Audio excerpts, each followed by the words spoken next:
Tēnā koe, ko Pōranga Wāhi a tuku ingoa. Hey, I'm a wellbeing advocate, and I wanted to talk to you today because I've written a journal, and I've written a journal. It's taken me about a year, but it's time, I think, to share it now with the country, especially with what's going on. You know, I think before COVID, we've been doing it pretty tough when it comes to our health and our wellness, our mental wellness. And it really does frighten me that, 1 in 2 Kiwis will meet the criteria for a mental illness in their lifetime. That's half of us.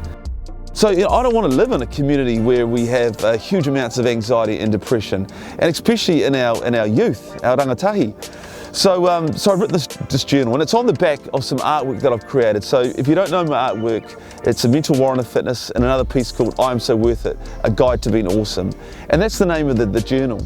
And I'd originally written it for schools in Taranaki, and I was about to start trialling that. But when COVID hit, I said to the sponsors that I'm working with, Beach Energy, I said, hey, I think we should share this with the country, with all schools and with all businesses.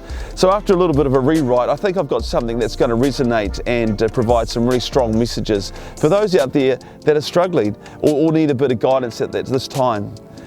So ultimately, what I'd like to achieve with the journal is to start conversations.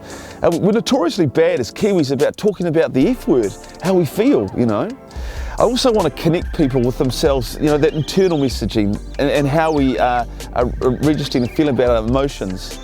And then lastly, I want to connect us as communities, because when it comes to health and wellness, it's not something that we can just rely on the government for. It's a community issue. We've got to look after each other.